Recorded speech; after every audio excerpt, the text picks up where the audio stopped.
Olá, meu nome é Vinícius e durante uma pandemia, Isaac Newton mudou a história da ciência e influenciou toda a humanidade para que 3 séculos e meio depois, durante uma nova pandemia, a humanidade perdesse seu tempo no TikTok. Olá, aqui é a Maura e durante o século XVII não tinha Enzo, mas tinha Isaac. Acho que já deu pra ter uma noção de quem que nós vamos conversar hoje, né? Mas é isso aí, seja você bem-vindo ao último episódio do ano do Origens Podcast. Olha só que sensacional. Rendeu esse ano, hein? Quantos episódios bacanas, quantos assuntos que a gente conversou. Isso foi muito bom e ver a resposta de vocês também, isso tem sido sensacional. Além disso, hoje também é Natal. Olha que legal. Ho, ho, ho! É quase isso, o Papai Noel também pegou Covid. Mas então, como é Natal, a gente vai fechar com chave de ouro esse ano. E se você já ouviu os 2 últimos episódios, você deve lembrar que a gente comentou qual que seria o assunto desse podcast, essa nossa série especial sobre fatos históricos da ciência que aconteceram no mês de dezembro. Quem nasceu, quem morreu, o que aconteceu, quem inventou o quê, tudo que aconteceu em dezembro. E a gente também fez suspense sobre qual seria o nosso assunto principal. A gente falou que seria o aniversariante do dia, né? Mas, apesar de no Natal a gente celebrar aí o nascimento do menino Jesus, a gente não pode dizer arqueologicamente, historicamente, etc., que ele realmente nasceu nesse dia, né? Então, outra pessoa nasceu dia 25 de dezembro. Fala aí pra gente, Maura, quem é?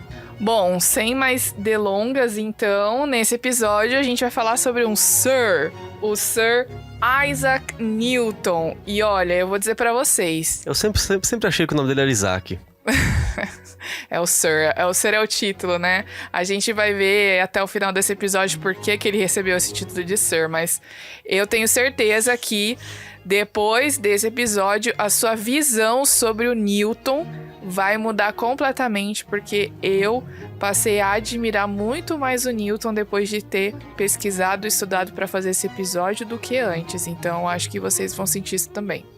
Bom, eu sempre, se eu pudesse escolher um cientista da história aí para poder admirar, para mim sempre foi o Newton, mas agora realmente mais ainda do que a gente imagina. Vocês vão ter uma noção. Até porque se for aprender tudo aquilo que o Newton também sabia, a gente vai precisar de algumas vidas, né? Mas vamos lá. E você que está nos acompanhando pelo Spotify, pelo Deezer, pelo YouTube, ó, nós estamos no YouTube também, viu? Com o recurso de ativar as legendas para aquele seu amigo ou para você mesmo que tem alguma dificuldade com o áudio. Aproveite então as legendas. Nós estamos no Instagram, siga a gente lá. Tudo isso aí é Origens Podcast. Procura lá Origens Podcast. O esqueleto da tartaruga lá no fundo amarelo, tá fácil de achar a gente. Sigam, comentem, digam lá o que vocês estão gostando, que assunto vocês querem que a gente trate, conversa com a gente gosta bastante disso.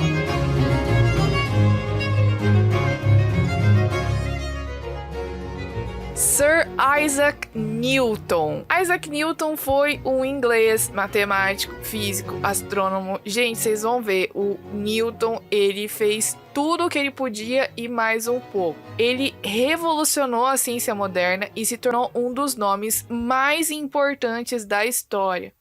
Não tem uma pessoa nesse mundo que não conhece o Newton. Para vocês verem a importância dele e das coisas que ele realizou. Entre os legados, segura essa lista aí, tá? Se você aí tá no colégio, ou se você já passou pelo colégio, faculdade, você vai lembrar dessas coisas. Teorema binomial, cálculo, lei da gravitação universal, natureza das cores e decomposição da luz solar, construção do primeiro telescópio de reflexão, teoria corpuscular de propagação da luz, princípios da óptica, leis dos movimentos, movimentos de corpos em meios existentes, vibrações isotérmicas, velocidade do som, densidade do ar, queda dos corpos na atmosfera, pressão atmosférica e olha, eu já fiquei sem fôlego que tem mais coisa aí, mas a gente não vai citar. Ufa, que lista, hein? Já cansei só de ouvir. Misericórdia, quero ver explicar tudo isso, que nós vamos ficar o resto do ano, um ano inteiro só falando do Newton. Isaac Newton viveu entre... Eu não vou falar Isaac Newton, vou falar Isaac Newton porque eu tô no Brasil, tá? Vou portuguesar o nome dele. O Isaac Newton, Isaquinho, viveu entre 1642 e 1727. Ele nasceu no dia 25 de dezembro de 1642. Aliás, aqui dá pra gente deixar uma curiosidade interessante, porque quando você joga no Google para pesquisar alguma coisa sobre o Newton, você vai ver que alguns sites vão dizer que ele nasceu em 25 de dezembro, outros vão dizer que ele nasceu em 4 de janeiro. Aí você fica meio doidão, sem saber o que tá acontecendo, né? Bom, errado não tá, né? Ele nasceu no dia 4 de janeiro e também nasceu no dia 25 de dezembro. Mas pera aí, como assim? O negócio aqui tá meio estranho, esse nascimento duplo dele. Mas acontece que foi numa época em que haviam 2 calendários rolando por aí. Hoje a gente usa o que a gente chama de calendário gregoriano, que foi o que o Papa Gregório fez uma reforma no calendário para ajustar as datas e tudo mais. A gente não vai falar tanto dos calendários, acho que vale a pena um episódio só para falar disso. E antes disso, foi um outro calendário que foi o líder romano famoso Júlio César, que criou, então foi o calendário juliano. E essa mudança de calendário, ela aconteceu em 1582, foi quando o Papa Gregório mudou esse calendário, 1582. Se Newton nasceu em 1642, então você está vendo aí que tem 60 anos aí de diferença. Porém, a Inglaterra, a Grã-Bretanha e todas as suas colônias ainda não tinham mudado do calendário juliano para o calendário gregoriano. Já Portugal e suas colônias sim, desde o primeiro dia. Então, nessa questão, chupa Grã-Bretanha, Brasil tá na frente. Uhul! Então, se a gente usar o calendário vigente na Grã-Bretanha quando Newton nasceu, era 25 de dezembro de 1642, que era o calendário juliano. Pelo calendário gregoriano que uma outra parte do mundo já estava usando, já era 4 de janeiro de 1643. Bom, o Newton nasceu em Woolsthorpe Manor. Manor, para você que não conhece muito inglês, é mais ou menos sinônimo de mansão. Então, ele nasceu numa família que tinha posses e que tinha muitos recursos, lá na Inglaterra. É um lugar que fica numa região chamada de Lincolnshire. E fica mais ou menos 1 hora de Londres e, inclusive, fica aberta a visitação. E olha só que legal, tem uma placa nessa mansão lá, dizendo assim, Sir Isaac Newton, filho de Isaac Newton, né? O pai do Newton também chamava Isaac Newton, senhor da mansão de Woolsthorpe, nasceu neste quarto. Então tem essa plaquinha, o lugar onde ele nasceu tá preservado até hoje. Olha só que legal, séculos depois. E tem uma outra citação interessante. Diz um papa, a gente não tem aqui informação de qual deles, mas falou a seguinte frase: natureza e as leis da natureza estão escondidas na noite. Deus disse, haja Newton, e houve luz.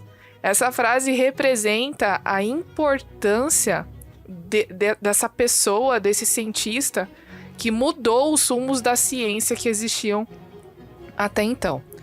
O nome da mãe de Newton era Hannah Ayscough e seu pai também se chamava Isaac, como eu falei, só que infelizmente o pai do Newton faleceu 3 meses antes do nascimento dele. E numa época de modismos e superstições, eles diziam que quando o filho nascia depois da morte do pai, ele era considerado uma bênção, ainda mais nascendo no dia de Natal. Mas o Isaac Newton, ele nasceu muito pequenininho, frágil, e ele só pôde ser batizado 1 semana depois do Ano Novo. Eu conheço muitas pessoas, tem alguns amigos aí que são pequenininhos, frágeis. Ó, vai vendo aí a história do Isaac, hein? O Isaac Newton. Nasceu pequenininho, frágil, quebradiço, sei lá. Não sei se eu posso falar assim. E olha só o tanto de coisa que ele fez. Tem uma lenda que diz que quando ele nasceu, ele era tão pequeno que eles podiam colocá-lo num pote de vidro, e tão fraco que ele foi forçado a ter uma almofada ao redor do pescoço para que a cabeça pudesse ser mantida em cima dos ombros. É interessante essas analogias, né? Mas isso mostra um pouquinho realmente como era uma criança pequenininha e frágil, né? Você vê que o bullying já existia na época, né? Essa citação é do marido de uma sobrinha do Newton e já falava isso dele, coitado. É um bullying, mas ser buscado, né? Porque ser blinar alguém hoje com essas palavras é complicado. Bulinar não, tá, gente? É praticar o bullying. Eu só tô aqui fazendo uma brincadeira, por favor. Quando o Newton tinha 3 anos, a mãe dele casou novamente com um ministro religioso chamado de Barnabas Smith. E aí ela fez o seguinte, despachou o Newton pra avó materna, né, pra mãe dela, e ficou com os outros irmãos do Newton. Quando ele tinha 10 anos, A mãe dele se tornou viúva novamente e voltou para a casa onde ele nasceu com mais 3 filhos pequenos.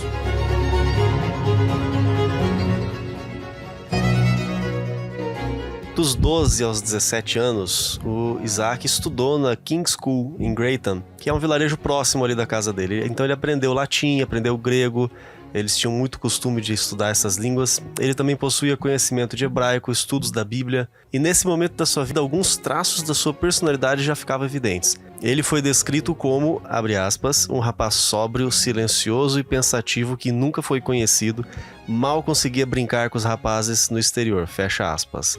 Sabe aquele cara que é meio antissocial, parece, né? Na escola ele se envolvia muito mais em fazer dispositivos mecânicos do que com os livros. É aquele cara que, sei lá, ficava na dele lá, mexendo, inventando, bagunçando. Bagunçando não, né? Bagunçando no sentido de desmontar, montar e tentar criar coisas. Mas, apesar de não ter tanto interesse com os livros nesse momento da vida dele, ele era mais prático, né? Ele ainda assim parecia ter um profundo interesse em história, aritmética, agrimensura. Tarefinha de hoje, joga no Google lá, procura o que é agrimensura. Trigonometria, astrologia, fonética, luz e astronomia. Vale lembrar que quando a gente fala de astrologia, já vem na cabeça da gente hoje toda aquela questão do zodíaco, a suposta influência dos astros na vida das pessoas e tudo mais. Até a época de Newton, mais ou menos nessa época, né? Um pouquinho antes, um pouquinho depois, não se falava de astrologia separado de astronomia. Para eles era tudo uma coisa só, né? Aí com o tempo o pessoal foi esclarecendo um pouco e entendendo bem essa diferença. Então não pensem que Newton escrevia horóscopo, ele estudava realmente os astros. E eu fico aqui, quando eu vi essa descrição, eu fico imaginando aquela criança meio Forever Alone, antissocial, aquela que fica sentadinha no cantinho, mexendo com as coisinhas, tentando construir alguma coisa, não sai pra brincar na hora do recreio, essas coisas assim. Ele fazia mil engenhocas inteligentes, só que talvez não tão bom assim nas notas da escola. Você já conhece alguém desse jeito? E tem um outro relato, a gente falou aqui que a mãe casou com o tal do Barnabas Smith e deixou o Newton com a avó. Newton, ele provavelmente se sentiu rejeitado por isso. E esse comportamento todo dele talvez tenha sido potencializado por esse sentimento de rejeição.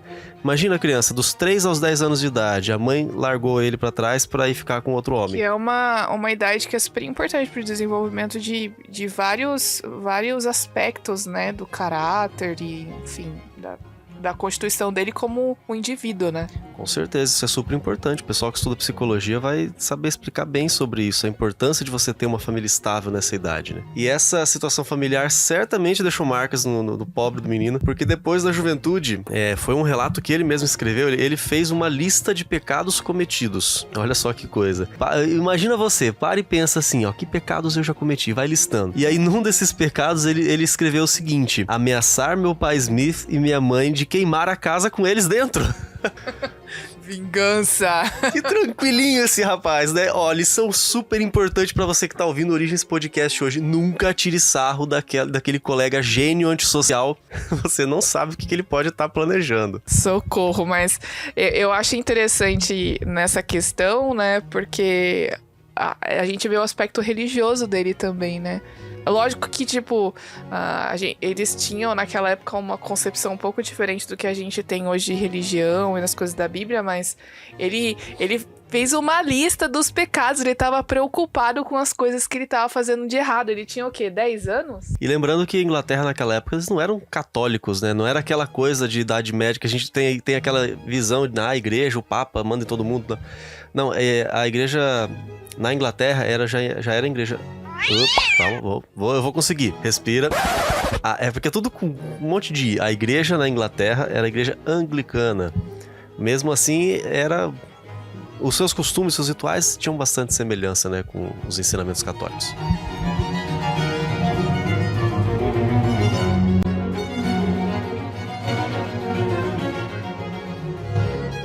Isaac Newton tinha uma coisa muito importante para todo cientista que a gente sempre fala aqui. Ele era extremamente curioso, e ele era curioso em excesso. ele vivia no campo, né, numa propriedade rural. Então ele tinha acesso a muitos recursos que provavelmente alguém que vivia na cidade não tinha. Ele tinha acesso à natureza, por exemplo. Ele estava em contato direto com os animais, com as plantas. Ele tinha contato com ferramentas. Então, isso só podia fazer com que ele desenvolvesse muitas habilidades como um pesquisador na natureza e habilidades manuais também, como técnicas de construção, por exemplo. E foi assim que ele começou a dar seus primeiros passos para uma vida de observação e experimentação. Quando ele tinha 15 anos, ele fez a sua primeira experiência. Olha isso, gente. Agora pensa você... Se uma pessoa com 15 anos teria uma ideia de fazer o que ele fez. Não muitos, né? Você que tá com 15 anos ainda pensando em fazer videozinho de TikTok, imagina você, 15 anos. Agora, olha a experiência que você vai fazer. O Newton tentou medir a velocidade do vento, calculando a diferença da distância dos seus saltos contra e a favor do vento, num dia calmo e numa tempestade. Olha só, eu acho que essa experiência é muito interessante porque... Mas é normal, todo adolescente hoje pensa nisso. Eu acho legal porque ele já tinha essa ideia de eu fazer várias tentativas e fazer tentativas em cenários diferentes. Ele estava usando método científico aqui já, né? Totalmente. E a gente falou no episódio passado sobre o Boyle e sobre o uso dele no método científico, né? Então a gente vê que todos esses grandes cientistas, pelo menos aí desde o século 17, 16, eles já tinham essa concepção de fazer ciência, de usar o método científico muito interessante, bem nos seus primórdios. Com 15 anos também, olha só, ele já tinha confeccionado um moinho de vento, que não era grandão, como esses que tem na Holanda, por exemplo, mas já era funcional e também já tinha construído um relógio de sol.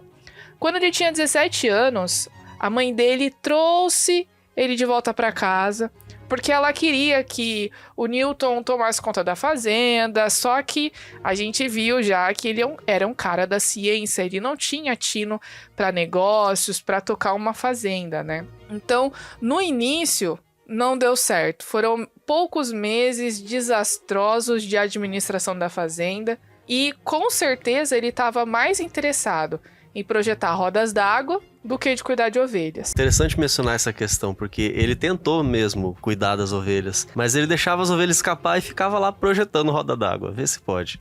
Isso era um desastre, porque a tradição na época dizia que o homem, especialmente o filho mais velho, ele era o responsável por garantir o sustento, por administrar as propriedades, né? Então, tudo isso envolvia o papel que o Newton devia desempenhar, só que ele não tinha talento e dom para isso, né? O negócio dele mesmo era fazer ciência. Mas, felizmente, para ele e para toda a humanidade, com a influência de antigos professores do King's School, que o Vinícius citou que ele já estudou, o Newton foi estudar no Trinity College de Cambridge, uma das universidades mais importantes do país, você imagina.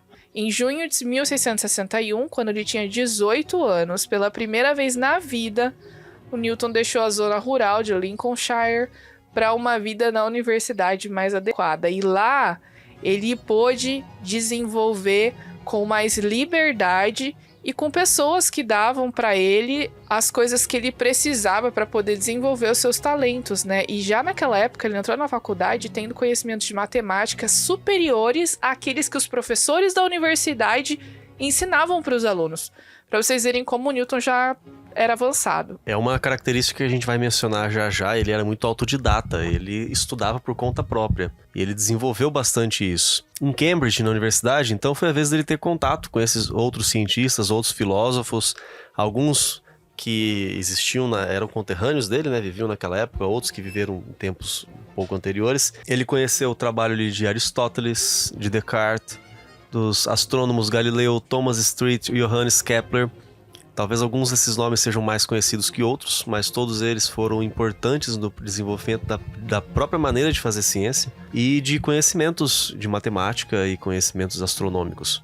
Ele foi aluno do professor Isaac Barrow, porque aparentemente todo mundo naquela época se chamava Isaac, né? Olha a ideia do Enzo aí, ó. O pai dele era Isaac, o professor dele era Isaac, quem mais não se chamava Isaac? Tem um episódio muito curioso, vale a pena a gente mencionar, o próprio Newton relatou Ele disse que em 1663, ele estava com 20 anos, ele comprou um livro de trigonometria.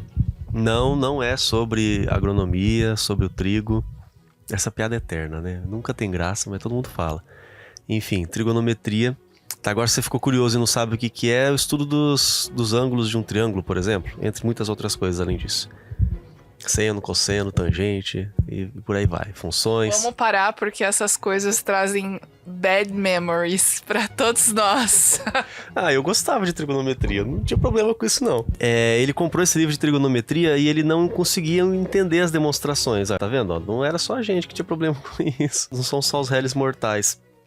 E ele não conseguia entender. Ele falou assim, não, peraí, eu preciso entender isso aqui. Eu quero conhecer mais, eu quero ir mais a fundo. Então ele comprou outro livro, um livro chamado Os Elementos, de Euclides, que também era matemático. Desse livro ele foi para outro, com outros livros. Eu vou mencionar aqui os autores, porque alguns títulos eu não vou nem saber pronunciar. Mas William Oughtred, acho que o nome deles também eu não vou saber pronunciar direito. Schouten, Viet, Wallis, se não me engano foram 2 livros. Descartes, todos eles sobre matemática, aritmética e aplicações.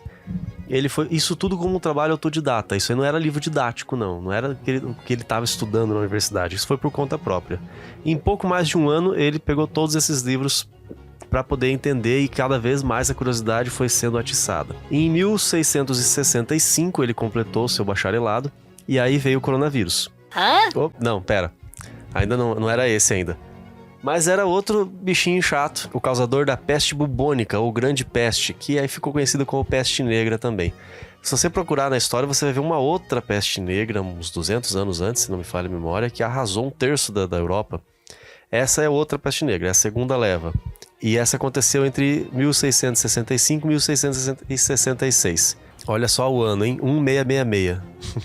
E foi terrível essa peste, porque só em Londres foram cerca de 100 mil mortes. Isso era o quê? Acho que uns 15%, quase 20% da própria cidade de Londres. Então é muita coisa. O isolamento, o distanciamento, isso tudo que você acha que é novidade hoje, não é. Isso já foi implementado naquela época, porque realmente funcionava. Não dá pra gente criticar isso. Aí a universidade fechou as portas, o Newton dispensou seus alunos e preventivamente por 2 anos... Newton pegou ali sua máscara 3D com estampa da NASA e foi pra casa lá em Woolstrop Manor. Só que não, né? Porque a gente sabe que a peste negra, pra você aí que já ouviu falar, mas não sabe o que é uma bactéria que era transmitida pelo carrapato que estava no rato. Então, você imagina aí, as pessoas não sabiam na época, né, que era isso Mas, enfim, desde aquela época já tinha isolamento social e a gente vai ver que esse período em que o Newton ficou isolado na casa dele no campo foi o período que ele mais produziu coisas na vida e ele teve ideias e insights que conduziram as pesquisas dele para o resto da sua vida e para sua vida profissional, etc, né?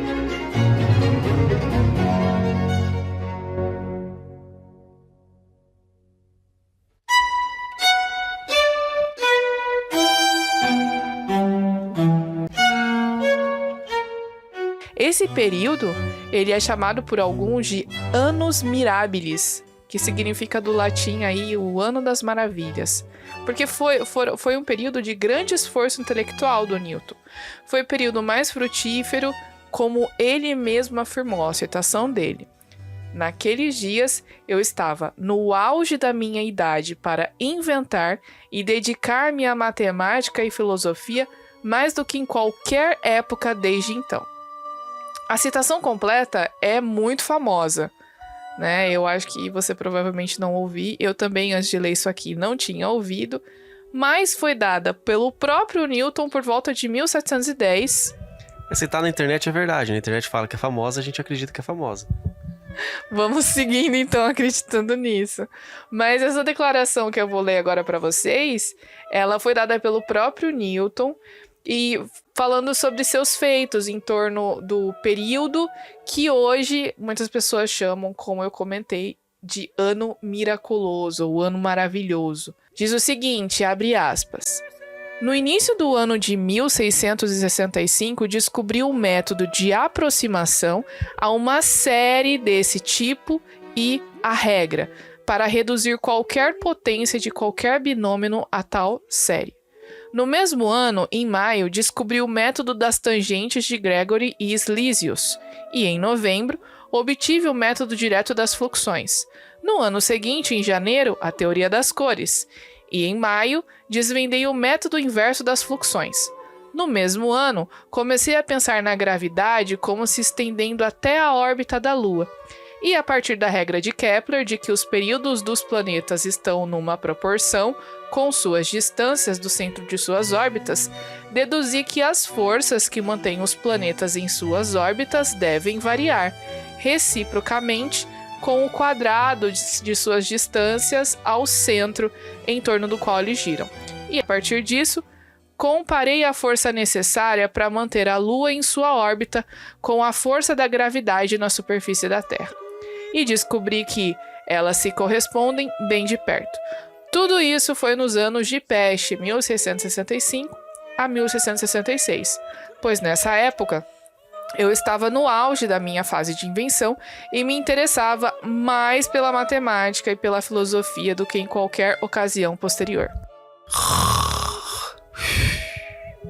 Olha, não se preocupa se você não entendeu nada, muitas coisas eu também não entendi, mas isso só mostra a genialidade do Newton e quantas coisas ele descobriu.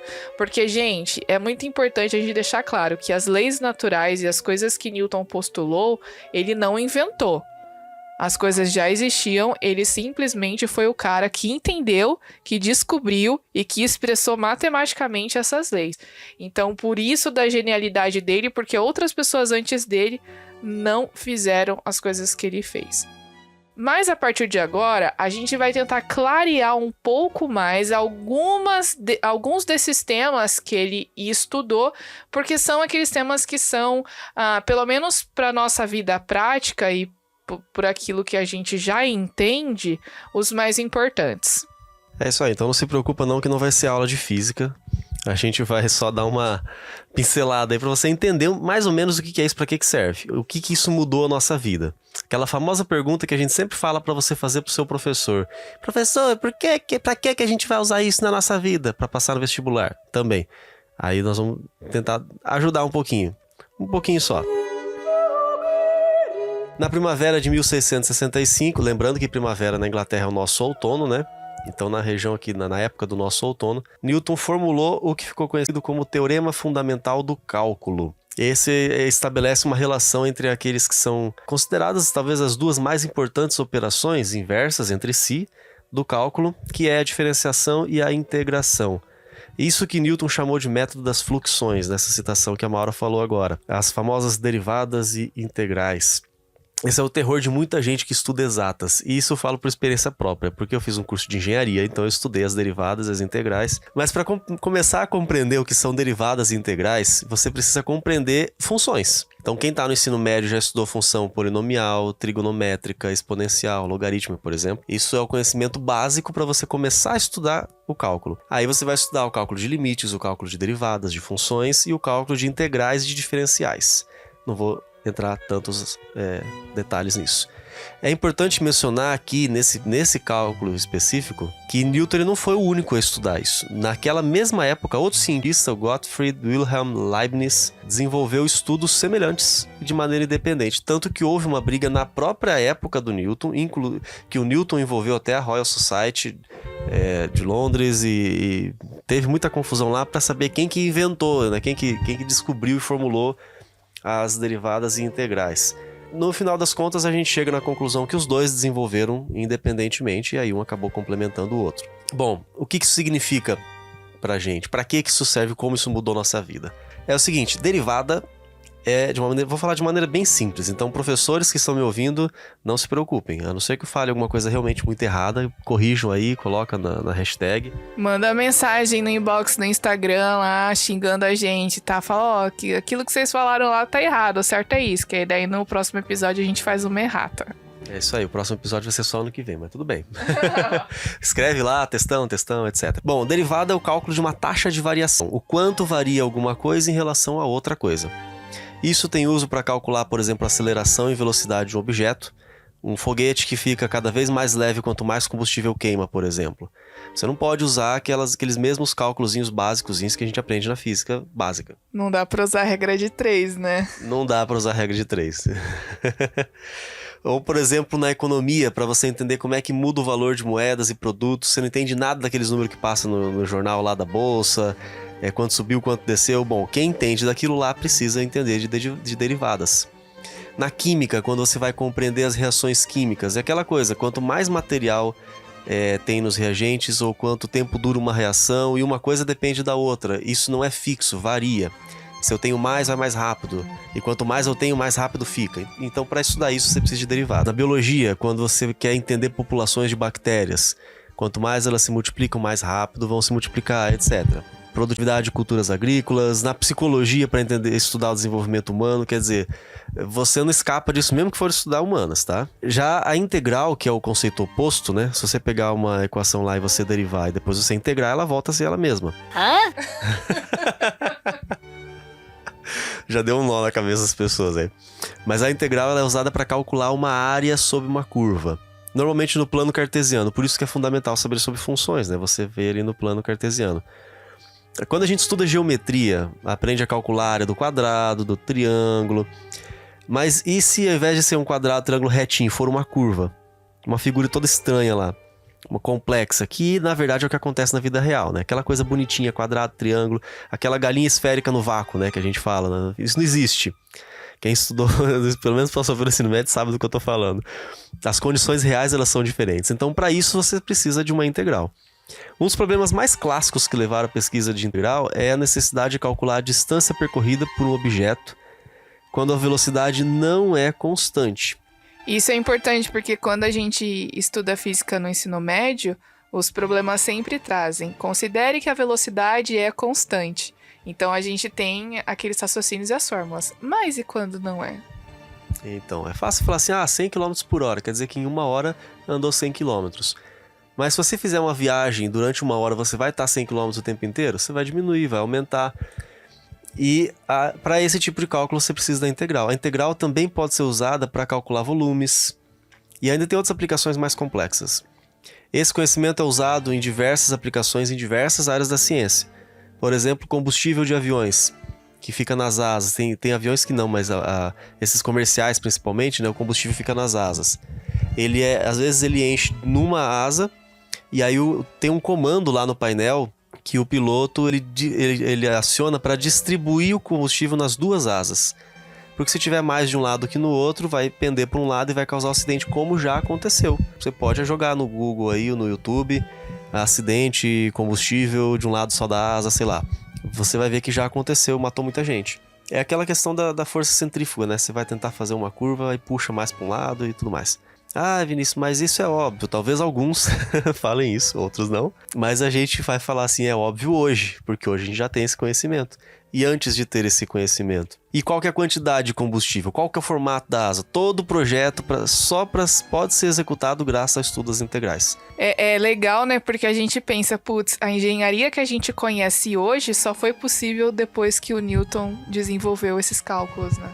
Precisamente.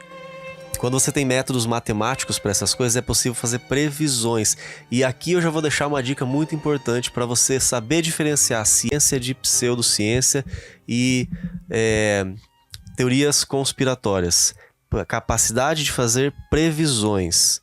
A gente está gravando esse episódio aqui próximo do Natal, você vai ouvir durante o Natal, talvez um pouquinho depois, mas você deve ter acompanhado as notícias nessas últimas semanas sobre a conjunção de Júpiter e de Saturno. O que é uma conjunção? Eu já até mencionei no último episódio.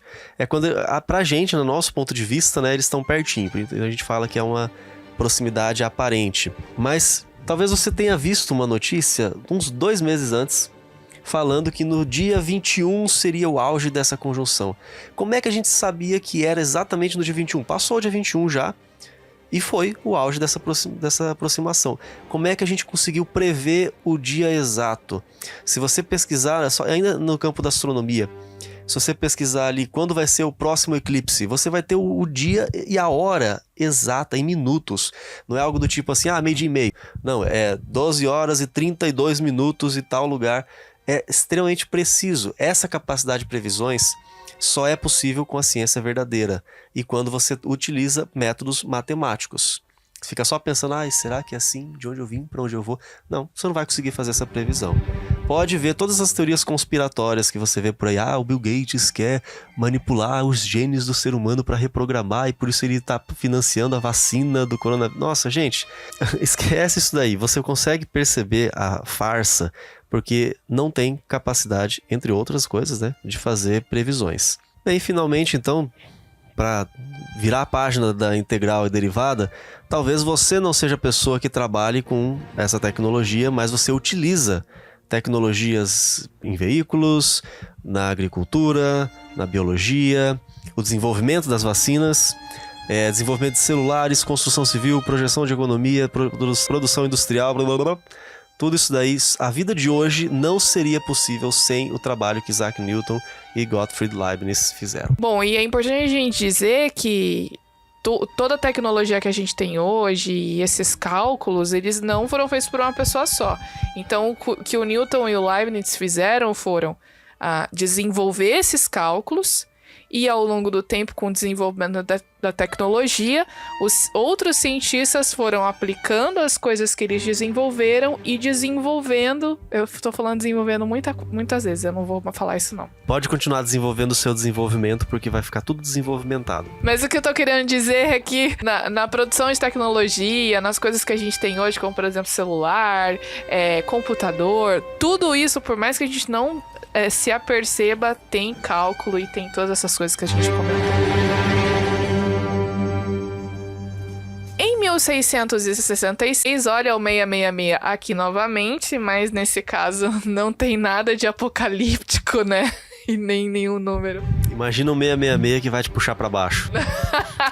Olha as piadinhas. Foi o Newton descrevendo as bases para a lei da gravitação universal, percebeu? Agora você consegue entender. Por isso que puxa pra baixo, Mas especificamente ele falou da relação da força gravitacional com o inverso do quadrado da distância entre as massas. Calma, a gente vai explicar aqui. Você já ouviu aquela história da maçã caindo na cabeça do Newton? Bom, dizem aí, depois que uma maçã caiu na cabeça dele, ele simplesmente teve aquela ideia da gravidade, ele descobriu a gravidade. Mas, na verdade, a gente tá aqui pra quebrar paradigmas e quebrar as pernas.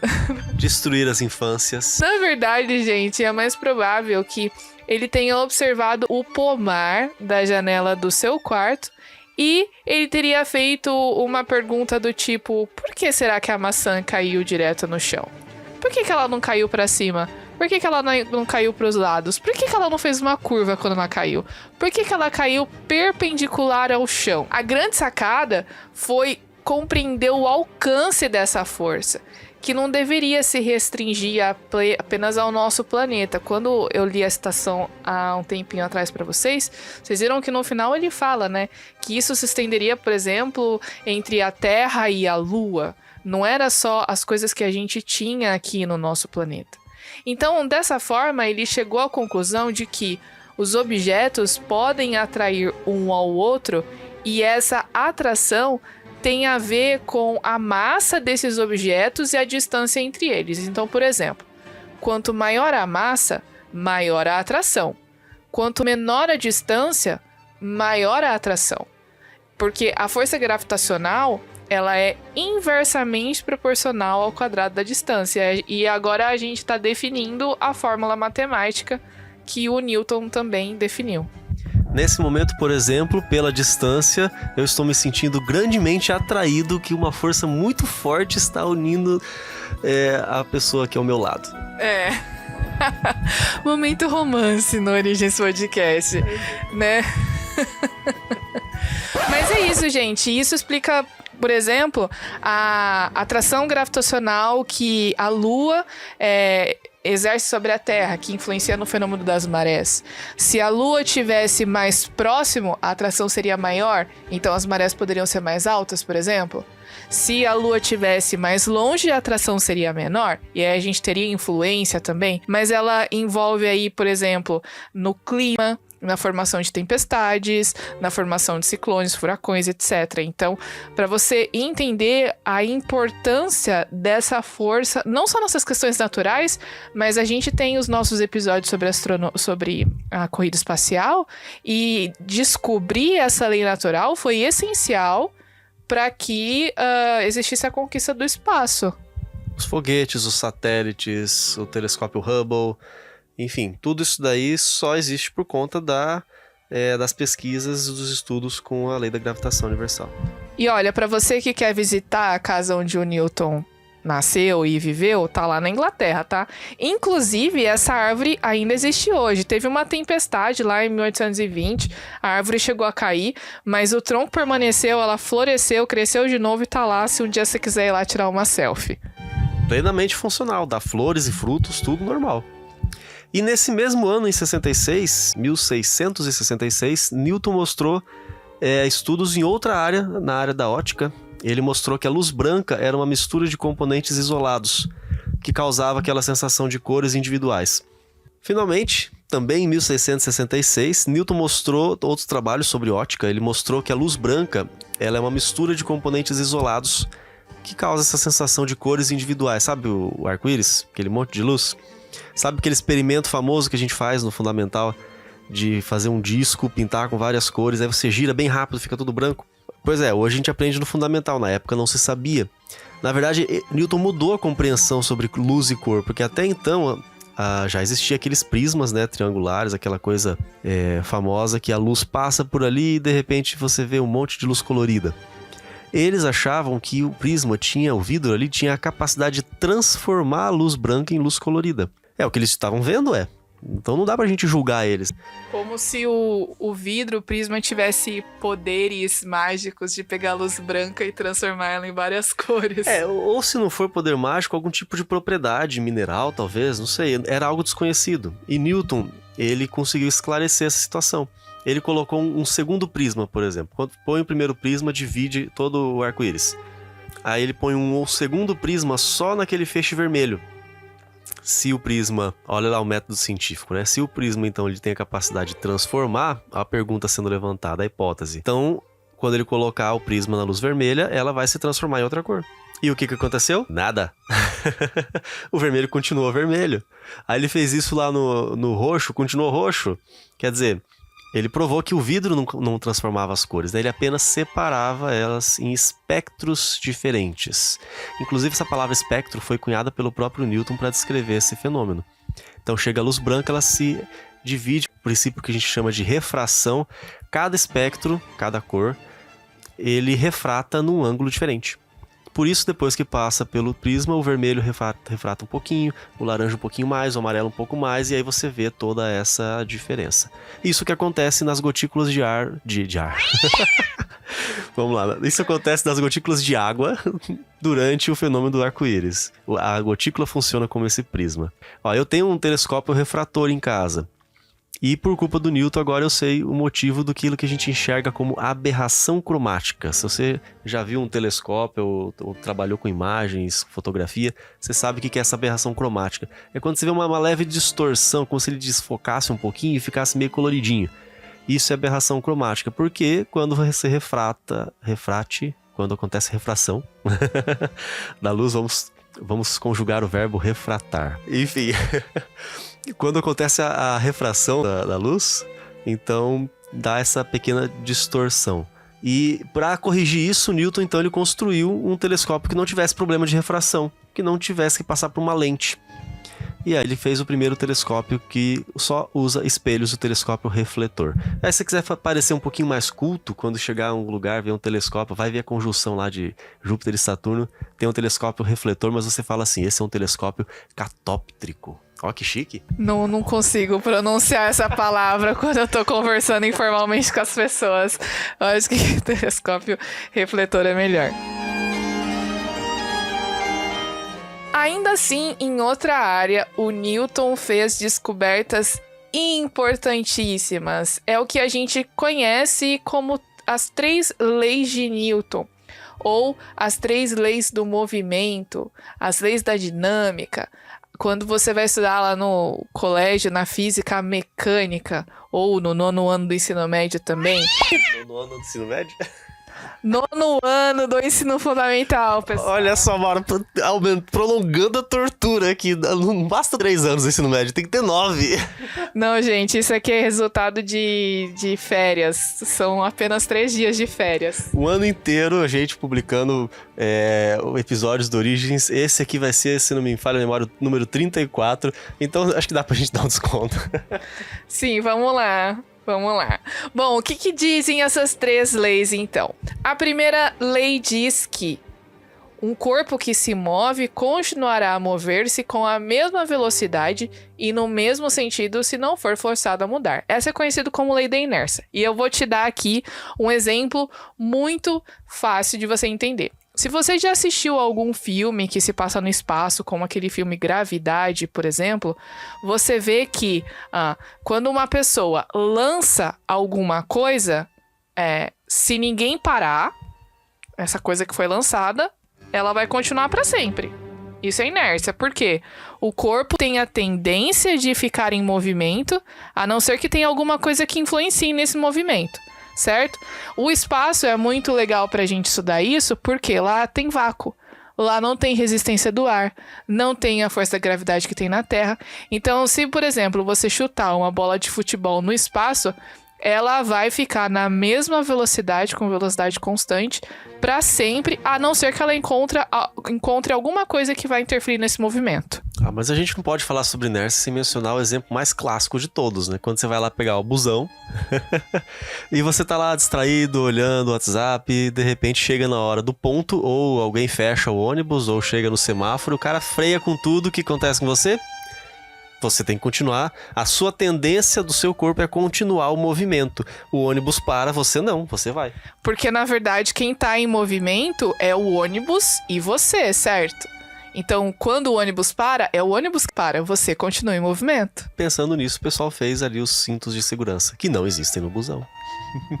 E isso acontece ao contrário também. Se você estiver parado, você só vai sair dali se tiver alguma força te impelindo a sair. Por exemplo, quando você tá jogando videogame, você tá parado, só vai sair dali se tua mãe falar assim: filha, a pizza tá pronta. Pizza, todo mundo sai e vai correndo. Mas essa questão do cinto de segurança é interessante, porque quando a gente vai dar aula de física, a gente sempre fala nessa questão que o cinto de segurança no caso, não é uma força, mas é algo que vai fazer você sair da inércia, né? No caso, o cinto de segurança, ele te mantém no banco mesmo que o carro tenha parado, porque você continuaria em movimento. Quando a pessoa não usa o cinto de segurança, a pessoa, quando o carro bate de frente, ela vai sair pelo para-brisa. Porque o carro para e você continua. Então o cinto de segurança te deixa mais grudado no carro. Então o carro para, você para junto. Se você no busão, você não tem cinto de segurança, como que você vai acompanhar o movimento do ônibus? Segurando em algum lugar. Por isso que o cinto de segurança é importante, porque se bate muito forte, você não consegue segurar, né? Exatamente. E aí, essa foi a primeira lei, tá bom?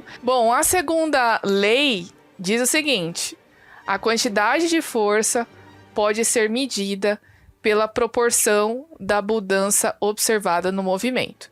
Essa proporção é o que se chama de aceleração e vai se referir à rapidez, ou seja, a rapidez com que um objeto varia a sua velocidade. Ele vai aumentar ou vai diminuir a sua velocidade. A gente usa uma formulazinha, F, que é a força, igual a m vezes a massa vezes a aceleração. Então, o que diz basicamente? Quanto maior a força que você aplica num objeto, maior vai ser a aceleração que ele vai adquirir. E uma outra coisa importante que diz, a gente tem uma definição aqui simplificada, mas a definição oficial ainda acrescenta um detalhe importante. O movimento que passa a acontecer após a aplicação dessa força, ele segue a mesma direção e sentido da própria aplicação da força. Então, se eu estou no mercado e vou empurrar o carrinho do supermercado, eu empurrar ele para frente, ele não vai para cima. Ele vai para frente porque foi esse o sentido e a direção em que eu apliquei essa força. Uma outra maneira da gente relacionar fácil essa questão de massa e de aceleração vamos pegar aqui uma moto, um carro e um caminhão. Eles têm massa bem diferente. Se eu aplicar a mesma força, a equação diz força igual a massa vezes a aceleração. Então a massa é diferente. Se eu aplicar a mesma força, a aceleração também vai ser diferente. Quanto maior a massa, menor a aceleração. Por isso que se eu empurrar a moto com a mesma força que um carro e um caminhão, a moto vai mais rápido, o carro vai mais devagar, o caminhão não vai nem sair do lugar, porque não tem força para isso. Bom, a terceira lei diz que toda ação causa uma reação e que a ação e a reação são iguais e opostas. Imagina quando você dá um soco na parede, por que tua mão dói? Porque a parede devolveu o soco em você.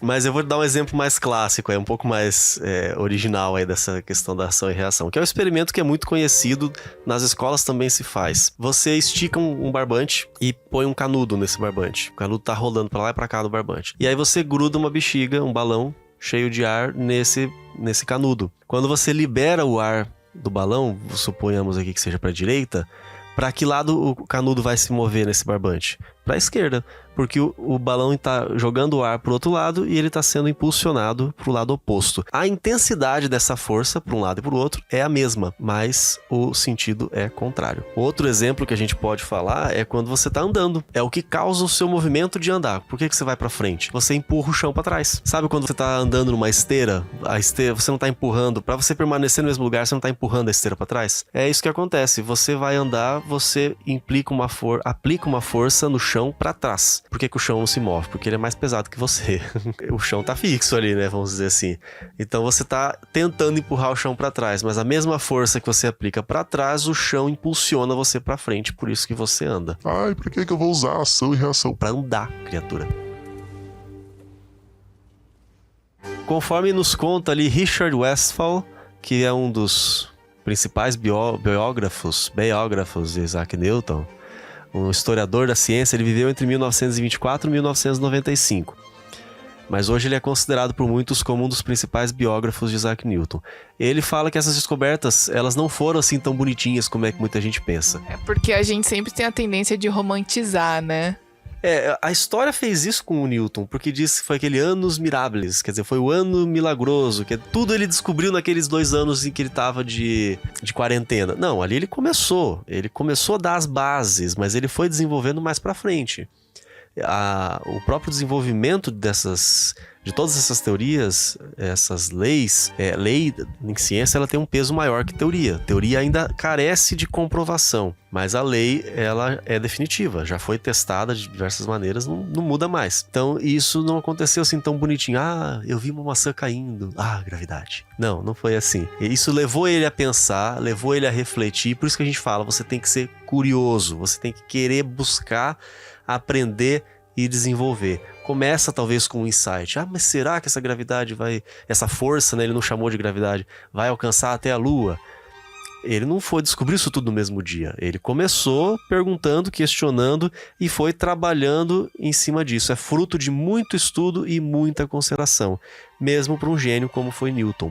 Ele não desenvolveu totalmente seus trabalhos naqueles anos de isolamento. Ele criou as bases e aí foi desenvolvendo nos anos subsequentes. Em 1667, então, logo depois desse período produtivo de quarentena, de isolamento, a universidade reabriu e o Newton voltou às suas atividades de ensino. E em 1669, apenas com 26 anos, ele progrediu e ele se tornou professor de matemática na Universidade de Cambridge, sucedendo seu próprio mestre e protetor Isaac Barrow. Inclusive, gente, o mestre dele, ou o orientador dele, se a gente pudesse transportar para nossa época, né? Ele foi o primeiro professor de matemática da universidade, então o Newton foi o segundo. Você imagina que honra a pessoa que está lá hoje ocupando o mesmo cargo que o Newton ocupou. Deve ser muito louco, né? Ele foi eleito sócio estrangeiro da Académie des Sciences em 1699. Em 1672, ele foi eleito para a Royal Society e em 1703 se tornou presidente da instituição. É interessante? É só a instituição de ciência mais aí da Grã-Bretanha. E do mundo, a gente falou sobre o Boyle, né, no último episódio, e o Boyle foi um dos fundadores. Na época, era a instituição de ciência mais famosa, mais produtiva, mais prestigiada do mundo. Exatamente, que era super respeitado pela monarquia, inclusive, né? Ele foi eleito sócio estrangeiro de uma academia em francês, que era uma versão francesa da Royal Society, né? Só que lá da França. Porque os franceses sempre tiveram inveja da Inglaterra e queriam copiar tudo. Isso não é mentira, né? A gente sabe que naquela época a treta era pesada. Se algum francês tá me ouvindo aqui, ele vai falar exatamente o contrário. Os britânicos é que eram... Eu não sei fazer sotaque francês. Eu não sei imitar o Jacan. Tá brincando comigo? Pegadinho? Não tô brincando, falando sério. Os britânicos é que eram invejosos e não sei o que e tal. É a treta da época. E olha só, ele representou a Universidade de Cambridge lá no parlamento por 2 vezes, de 1689 e 1690, e também em 1701. Ele foi diretor da Casa da Moeda, época em que fortaleceu a moeda e reergueu o crédito nacional, e em 1705 a rainha Ana ortogou. Vai lá, você consegue. A rainha Ana outorgou a Newton o título de Sir. Por isso, gente, que no início eu falei Sir Isaac Newton, e realmente ele era uma pessoa extremamente importante e um título que foi dado pela monarquia. Sir é um título de nobreza. Então a pessoa que não era lord, que não era, sei lá, conde, ou que possui, uma pessoa que não possuísse por nascimento um título de nobreza, nem passasse a adquirir terras ou propriedades e ter esse título, podia ainda ser considerado um nobre da High Society, recebendo esse título de Sir. E Newton, ele foi o primeiro cientista a receber essa honraria. Exatamente. E tem outro aspecto da vida dele, da vida particular. Ele nunca se casou e nem deixou descendentes, né? Newton achava que era perda de tempo ter relacionamentos amorosos. Ele queria focar 100% no estudo, no cálculo, na ciência, nas coisas que ele tinha que fazer. Eu discordo. Eu também, com certeza. Os últimos anos da vida, vamos passar mais rapidinho aqui, o Sir Isaac Newton passou o resto da sua vida científica ampliando suas descobertas. Ele inventou um novo sistema matemático de cálculo infinitesimal, formulou o teorema conhecido hoje como binômio de Newton, e mais aquele monte de coisa que a Maura mencionou no começo. Ele dedicou-se a pesquisas dos raios luminosos, aperfeiçoou a fabricação de espelhos e lentes, publicou estudos detalhados sobre a reflexão, refração, dispersão de luz, descobriu as leis que regem os fenômenos das marés, numa época em que as atividades econômicas dependiam da navegação marítima, então foi fundamental. Isaac Newton fez... Parece que o nome dele não é Isaac, né? É Isaac Newton. É igual a gente fala de Sandy Júnior, não é Sandy e Júnior, é Sandy Júnior, né? Você olha, se você encontrar... Nome e sobrenome. Se você encontrar só a Sandy, você vai falar assim, oi Sandy Júnior. Então o Isaac Newton fez estudos bíblicos calculando com precisão eventos narrados nos livros de Daniel e Apocalipse. E aqui vem aquela parte que a gente falou da religião, que era muito forte para Isaac Newton. Sim, Isaac Newton cria na Bíblia. Sim, ele era criacionista. Ele até acreditou suas descobertas a um Deus pessoal e criador. Eu acho importante a gente mencionar esse aspecto da vida dele. Tem muito mito em cima disso. Tem gente que fala que no final da vida dele, ele começou a ficar meio gagá, meio lelé da cuca, e começou a escrever de religião e tal. Eu não sei que birra que o pessoal tem contra a religião, que acha que quem é religioso é burro, é ignorante, sofreu lavagem cerebral, etc. O Newton tá aí para provar que não, porque isso foi durante toda a sua vida. A gente falou lá no começo que ainda na adolescência ele já fazia estudos sobre a Bíblia. A fé dele não foi abalada pela ciência, a ciência não foi abalada pela fé. Ele disse, abre aspas, a maravilhosa disposição e harmonia do universo só pode ter tido origem segundo o plano de um ser. Tudo sabe e tudo pode. Isso fica sendo a minha última e mais elevada descoberta, fecha aspas. Não é pouca coisa o Newton falar isso. Talvez ele seja o maior exemplo de como a ciência e a fé podem sim andar juntas. Não precisamos nem argumentar, né? Toda a vida dele, o legado como inventor, como cientista, demonstram isso na prática. Ele também, fazendo esses cálculos, né, ele estimou que o mundo não terminaria antes de 2060, contrariando aí os maias, outros tantos grupos que... Na verdade, ele não teve nem contato com esses grupos, né? E por enquanto tá certo, né? Não chegou a 2060, o mundo não acabou. Aí que surgem né, aqueles críticos pra dizer que Newton passou a trabalhar com ocultismo, magia, alquimia, ou já tava velho demais, não pensava direito, blá blá blá, mimimi, aquela coisa toda. Nada disso é verdade. Eu ainda gostaria de saber por que é tão difícil alguém aceitar o fato de que ciência e fé não se excluem. Quase todos os cientistas que fizeram a base e muito mais daquilo que a gente utiliza hoje como ciência eram crentes. E se só não é inteligente mesmo quem tem preconceito com ideias diferentes das suas, né? Bom, tem outras citações aí do Newton que são conhecidas, né? Quando ele escreveu para o também famoso cientista Robert Hooke, em fevereiro de 1676, dizendo... Inclusive, esse Robert Hooke, ele foi muito importante porque foi ele que construiu o primeiro microscópio. Foi ele que viu as primeiras células, né? Ele pegou lá uma casca de árvore... do tronco da árvore, colocou nesse microscópio, que era um conjunto de lentes, e ele viu que tinha um espacinho, né? Tinham umas estruturas aí que estavam vazias, e a essas estruturas ele deu o nome de cela, né? Como se fosse um quartinho, um ambiente que tinha um murinho, assim. E é por isso que a gente chama hoje as nossas células de células. Ele viu ali a parede celular, né? Não é membrana plasmática ainda, é a parede celular. É, porque no caso das plantas, quando as plantas morrem, o conteúdo da célula vai embora e fica só a parede que é de celulose, né? Pra vocês verem que nessa época, inclusive, outro cientista que é muito famoso, que você vai reconhecer, é o Halley, que deu o nome para o cometa Halley. E ele também era contemporâneo do Newton, inclusive, eles mantinham contato pra trocar ideias, um pra ajudar o outro, né? Tem até uma história engraçada em que eles se ajudaram, mas... Dizem que o Halley, quando morreu, foi pro céu e ele era tão brilhante que a cada 76 anos a gente vê ele no céu ainda. Olha eu inventando mitologia aqui. Não, gente, não é assim, tá? Vamos voltar então pra citação do Robert Hooke, que eu já dei uma devagada aqui. Mas, o que o Newton escreveu pro Hooke? E essa frase é a mais linda.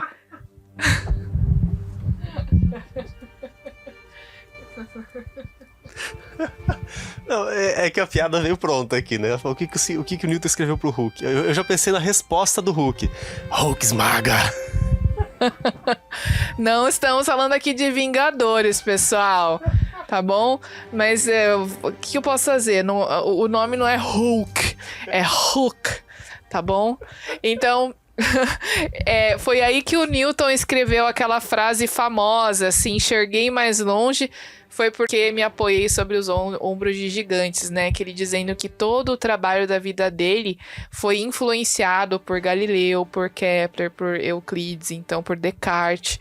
Então, por isso que... E é legal também ele reconhecer, né? Que as coisas simplesmente não brotaram da cabeça dele, mas ele foi influenciado por outros cientistas e que foram brilhantes. Então ele era um cientista genial, brilhante, também de certa forma político, né? Assumiu funções administrativas no governo. E ele era crente e era humilde. Olha só que coisa interessante. Modelo de vida aí, hein? E mais tarde, num livro de memórias, ele escreveu o seguinte, abrindo aspas. Não sei o que posso parecer aos olhos do mundo, mas aos meus pareço apenas ter sido, como um menino, brincando à beira-mar, divertindo-me em encontrar de vez em quando um seixo mais liso ou uma concha mais bonita que o normal, enquanto o grande oceano da verdade permanece completamente desconhecido, ou seja, o que ele acreditava é que as coisas que ele descobriu eram ínfimas, perto de tudo que tinha para ser descoberto, que tinha para ser estudado, e realmente ele tinha uma postura muito humilde, né? Em 20 de março de 1727, o Newton faleceu em Londres. E o funeral dele foi grandioso, gente. 6 nobres, membros do parlamento inglês, carregaram seu ataúde até a abadia de Westminster, onde repousa até hoje seus restos mortais. E, gente... Peraí, vamos repetir essa informação para você entender a importância da coisa. Não é qualquer coveiro que levou para uma cova comum. Exatamente, ele foi enterrado na abadia... Gente, a abadia de Westminster é o lugar onde rainhas e reis se casam e onde rainhas e reis são enterrados. Newton foi enterrado no mesmo lugar que a monarquia britânica, para você ter ideia da importância, do impacto do trabalho dele, não só naquele momento, mas para a ciência pro resto dos dias. E foram membros do parlamento, 6 nobres, título de nobreza, carregaram o ataúde ali do Newton. E, em sua homenagem, em Cambridge foi erguida uma estátua com os dizeres: ultrapassou os humanos pelo poder do seu pensamento.